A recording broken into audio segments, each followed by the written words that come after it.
সব দর্শক বন্ধুদের আমার নমস্কার।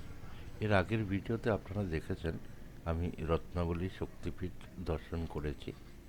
আর রত্নাবলী শক্তিপীঠ দর্শন করার পরে আমি চলে এসেছিলাম বোলপুর। বোলপুরে হোটেল নিয়েছি, খাওয়া দাওয়ার পর ঘুমিয়ে পড়েছিলাম। আর এখন সন্ধ্যা প্রায় 6টা সাড়ে 6টা বাজে। এখন এসে পৌঁছেছি কঙ্কালীতলা শক্তিপীঠ। যেহেতু আমি 10টা শক্তিপীঠ দর্শনের প্রোগ্রাম নিয়ে বেরিয়েছি, তার জন্য এই হোটেল নেওয়া। আমি এই হোটেলে থেকেই আরও বাকি কটা শক্তিপীঠ যেগুলো বোলপুরের আশেপাশে আছে সেটা দেখে নেব। কিন্তু আপনারা যদি মনে করেন লোকাল ট্রান্সপোর্টে রত্নাবলী শক্তিপীঠ এবং কঙ্কালীতলা শক্তিপীঠ একবারে দেখব, এটা পসিবল, কিন্তু টায়ারসাম হয়ে যাবে। খানাকুল থেকে আবার চলে আসতে হবে মায়াপুর রেলওয়ে স্টেশন, ওখান থেকে চলে আসতে হবে বোলপুর। এবার বোলপুর দর্শন করে আবার রাত্রিবেলা ট্রেন পেয়ে যাবেন ফেরত হাওড়া যাওয়ার জন্য। আর যদি আপনারা ডাইরেক্ট কঙ্কালীতলা আসতে চান তাহলে তো খুব সুন্দর একটা ট্রিপ হয়ে যায়, ডে ট্রিপ। আপনারা ট্রেন ধরে বোলপুর চলে এলেন, কঙ্কালীতলা দর্শন করে আবার বোলপুর থেকে ট্রেন ধরে কলকাতা চলে গেলেন। মেন রোডে একটা গেট ছিল, আর এখানে আরেকটা গেট আছে, আর এর ভেতরে আছে কঙ্কালীতলা শক্তিপীঠ। এই সময়ে ভিড় একদম নেই, আর ঠান্ডার দিন, তো খুবই ভালো লাগছে এই জায়গাটা। যে গেটটা দিয়ে আমরা জাস্ট ঢুকলাম, ওই গেটের বাইরে অনেকগুলো দোকান আছে।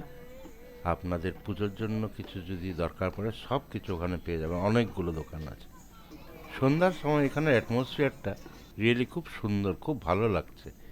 ছোট ছোট ছেলেমেয়েরা দৌড়াদৌড়ি করছে এখানে, ইয়াং ছেলেমেয়েরাও আছে, বয়স্করাও আছে। খুবই সুন্দর একটা অ্যাটমসফিয়ার। আমি মন্দিরগুলোর বিষয়ে বিশেষ কিছু বলবো না, কারণ আমি যা বলবো তার থেকে হয়তো আপনারা অনেকটা বেশি জানবেন। আমি জাস্ট আমার এক্সপিরিয়েন্সটা শেয়ার করছি, আর যতটুকু পারি আপনাদেরকে একটু গাইডেন্স দিয়ে দেবো এখানে কিভাবে আসতে হবে, কোন সময় আসতে হবে। এটা যদি আপনাদেরকে এখানে আসতে সাহায্য করে। এটা হচ্ছে মন্দিরের ঠিক পেছনটা। মন্দিরের পেছনে নদীটা রয়েছে, কিন্তু নদীটা এখন যেহেতু অন্ধকার দেখা যাচ্ছে না, বোধহয় কোপাই নদী। কিন্তু এই জায়গাটা খুবই সুন্দর সাজানো রয়েছে।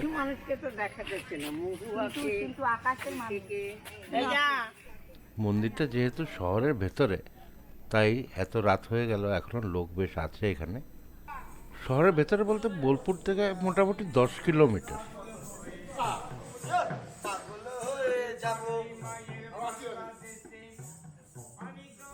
বাহ, খুবই সুন্দর অ্যাটমসফিয়ার।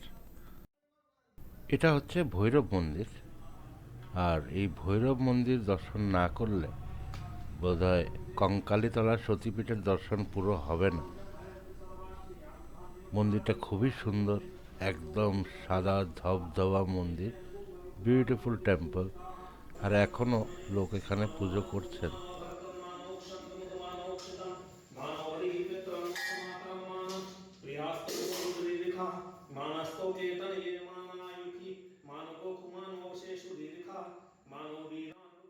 অনেকটাই রাত হয়ে গেছে, এবারে হোটেলে ফিরে যাব।